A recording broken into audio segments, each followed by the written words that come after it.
नमस्कार। मैं नरेश कुमार जेठिया आप सभी का इस यूट्यूब चैनल एनजे सोशोलॉजी में आप सभी का हार्दिक स्वागत करता हूं।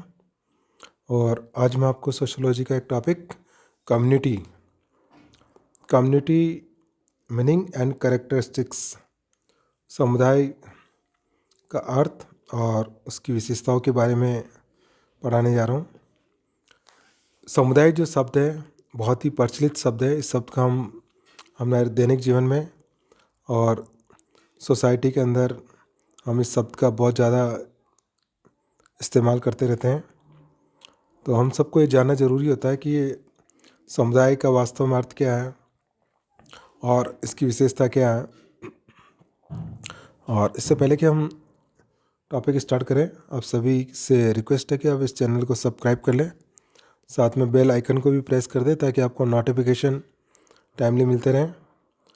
तो स्टार्ट करते हैं topic community meaning and characteristics, समुदाय का अर्थ और विशेषताएं। हम देखते हैं कि जो समुदाय शब्द है बहुत ही प्रचलित है और इस शब्द का प्रयोग अलग अलग समाज वैज्ञानिकों ने अपने अपने ढंग से इसका अर्थ लगाया और इसका प्रयोग किया। और किसी भी विषय को सही रूप से समझने के लिए और उसमें निश्चितता लाने के उद्देश्य से आवश्यक होता है कि उस विषय से संबंधित प्राथमिक जो अवधारणा है उसको वैज्ञानिक आधार पर ठीक ढंग से समझ लिया जाए। तो कम्युनिटी जो शब्द है सामान्य भाषा में प्रचलित शब्द, इसका हम देखते हैं कि कई बार जाति विशेष, धर्म विशेष या संप्रदाय विशेष के लिए इसका प्रयोग किया जाता है, जैसे कि ब्राह्मण समुदाय, ईसाई समुदाय, सिख समुदाय। परंतु समाजशास्त्र में समुदाय शब्द का प्रयोग इस प्रकार से नहीं किया जाता। समाजशास्त्र में किसी गांव, कस्बे, नगर, महानगर या देश को समुदाय माना जाता है।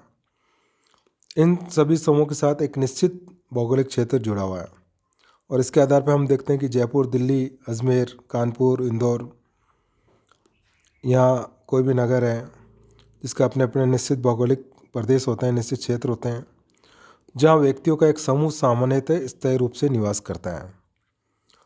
या मतलब कि कोई भी गांव, प्रांत, देश अपने आप में एक समुदाय है। इसका मतलब ये है कि समुदाय एक क्षेत्रीय अवधारणा है और समुदाय में कुछ लोग निवास करते हैं, अपना संपूर्ण जीवन जीते हैं और ये किसी एक या कुछ उद्देश्य की पूर्ति के लिए नहीं, बल्कि जीवन के सभी उद्देश्यों की पूर्ति के लिए, बल्कि अपनी सब प्रकार की आवश्यकताओं को पूरा करने के लिए समुदाय में सामान्यतः अपने आप में आत्मनिर्भर होता है और अपने सदस्यों की विभिन्न आवश्यकताओं को पूरा करने में समर्थ होता है। व्यक्ति किसी आर्थिक संगठन, राजनीतिक दल, क्लब या किसी समूह का सदस्य अपने किसी विशेष उद्देश्य के लिए बनता है, परंतु समुदाय में तो व्यक्ति अपने बहुत सारे विभिन्न उद्देश्यों की पूर्ति के लिए रहता है। और हम देखते हैं कि एक समुदाय के लोग एक दूसरे के निकट रहने और सामान्य जीवन में भागीदार होने के कारण उनमें हम की भावना यानी कि वी फीलिंग्स या सामुदायिक भावना जो कम्युनिटी फीलिंग्स उनमें पाई जाती है। प्रत्येक समुदाय की अपनी कुछ परंपराएं और नियम होते हैं जो लोगों के व्यवहारों को निर्देशित और नियंत्रित करने में योगदान देती है। अब हम बात करते हैं समुदाय का अर्थ और परिभाषा के बारे में, meaning and definition of community.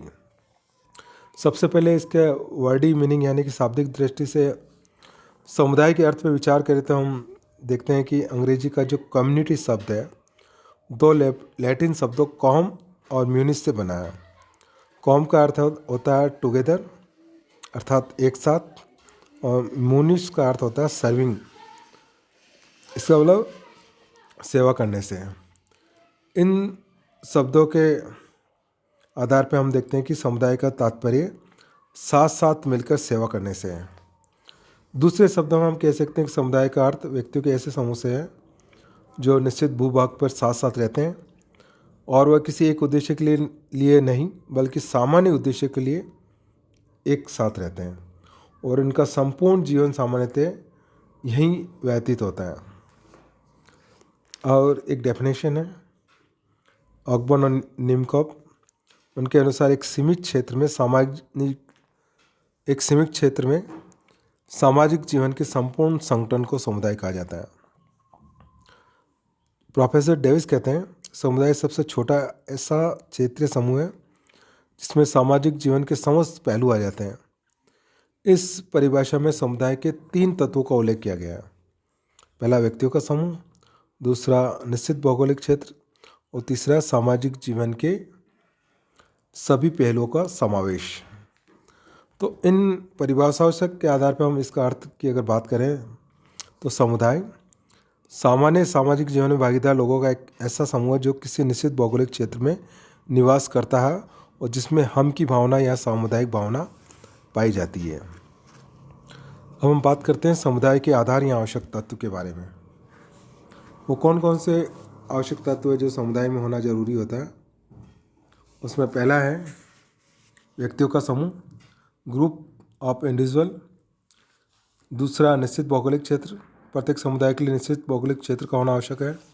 और तीसरा है सामुदायिक भावना, कम्युनिटी सेंटिमेंट। इसे हम की भावना के नाम से भी पुकारते हैं। यानी कि किसी भी समुदाय को अपना समझने की भावना होना जरूरी है।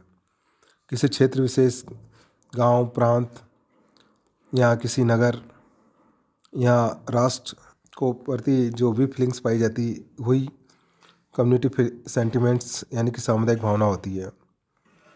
क्योंकि हम लंबे समय तक जब एक साथ रहते हैं, साथ साथ कार्य करते हैं, एक दूसरे के सुख दुख में भाग लेते हैं, सामूहिक हितों के प्रति जागरूक रहते हैं, आवश्यकता होने पर बड़ा सा बड़ा त्याग करने के लिए तैयार रहते हैं, तो उनमें हम की भावना या सामुदायिक भावना का पनपना स्वाभाविक हो जाता है।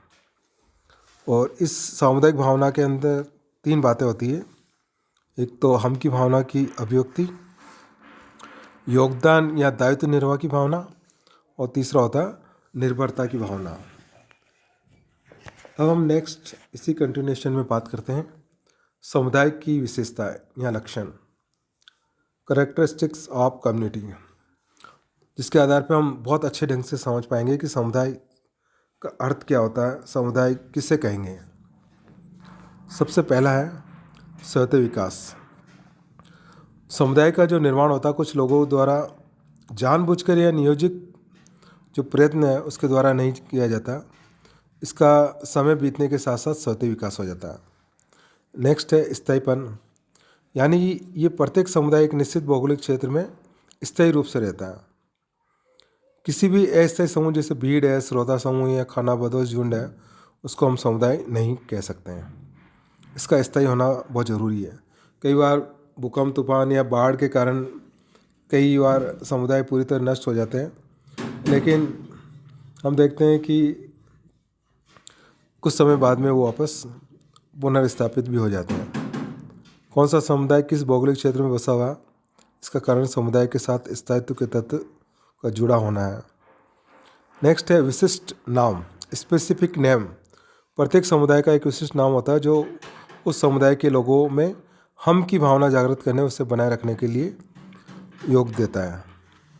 जैसे दिल्ली एक ऐसा समुदाय जिसके नाम के साथ एक लंबा इतिहास जुड़ा है जो उसे विशिष्टता प्रदान करता है।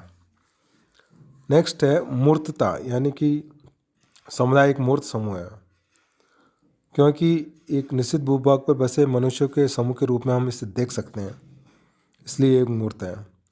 फिर इसके व्यापक उद्देश्य होते हैं। समुदाय का विकास किसी एक और विशिष्ट उद्देश्य के लिए नहीं होता, बल्कि बहुत से उद्देश्य के लिए होते हैं, इसलिए इसके व्यापक उद्देश्य होते हैं। व्यक्ति विशेष, समूह विशेष या वर्ग विशेष के हित या लक्ष्यों की पूर्ति के लिए कार्य नहीं करके सभी व्यक्तियों समूह के सभी प्रकार के लक्ष्यों की पूर्ति हेतु कार्य करता है। नेक्स्ट विशेषता है इसकी सामान्य जीवन, कॉमन लाइफ। प्रत्येक समुदाय के जो सामान्य रीति रिवाज, परंपराएं, विश्वास, उत्सव, त्यौहार होते हैं, संस्कार होते हैं, जो समुदाय के लोगों के जीवन में एकरूपता उत्पन्न करने में योग देते हैं। नेक्स्ट है सामान्य नियम व्यवस्था, यानी हम देखते हैं समुदाय में नियमों की सामान्य व्यवस्था होती है जो समुदाय की एक महत्वपूर्ण विशेषता है। और इसी कंटिन्यूएशन में आत्मनिर्भरता, सेल्फ सफिशिएंसी। समुदाय को एक आत्मनिर्भर समूह माना जाता है जो अपनी सभी आवश्यकताओं की पूर्ति स्वयं कर लेता है। इसका मतलब ये है कि उसे किसी अन्य समुदाय पर निर्भर रहने की आवश्यकता नहीं पड़ती। हालांकि हम देखते हैं कि आजकल ग्लोबलाइजेशन है, पश्चिमीकरण है, यातायात के बहुत सारे साधन हैं, हम बहुत सारी आवश्यकताओं की पूर्ति दूसरे समुदाय के माध्यम से करते हैं, लेकिन फिर भी समुदाय अपनी अधिकांश आवश्यकताओं की पूर्ति स्वतः ही कर लेता है। आज भी हम देखते हैं आदिम समुदाय या जनजातीय समुदाय या छोटे समुदाय में ये विशेषता पाई जाती है। हालांकि वर्तमान समय में बड़े समुदाय में ये विशेषता नहीं होते। और एक विशेषता और है अनिवार्य सदस्यता, कंपल्सरी मेंबरशिप। प्रत्येक व्यक्ति किसी न किसी समुदाय का सदस्य अवश्य होता है। वह किसी न किसी क्षेत्र विशेष से अन्य लोगों को निकट में रहता है, उनके साथ अंत्यक्रिया करता है और अपनी विभिन्न आवश्यकताओं की पूर्ति के लिए किसी न किसी प्रकार की क्षेत्रीय समूह या समुदाय में उसे रहना पड़ता है। समुदाय के बिना व्यक्ति का जीवन अधूरा होता है और लंबे समय तक समुदाय में रहने के कारण उसमें अपनत्व का भाव भी पैदा हो जाता है। आज के जो युग है उसमें भौगोलिक और सामाजिक गतिशीलता बढ़ जाने के कारण लोग एक दूसरे क्षेत्र में चले जाते हैं, एक समुदाय को छोड़कर उस समुदाय में जाकर रहने लगते हैं। परंतु इतना जरूर है कि प्रत्येक व्यक्ति किसी न किसी समुदाय का सदस्य अवश्य होता है। तो ये मैंने आपको समुदाय का अर्थ, इसकी परिभाषा और विशेषताओं के बारे में बताने का प्रयास किया। आप सभी ने ध्यानपूर्वक इसको देखा, सुना। धन्यवाद।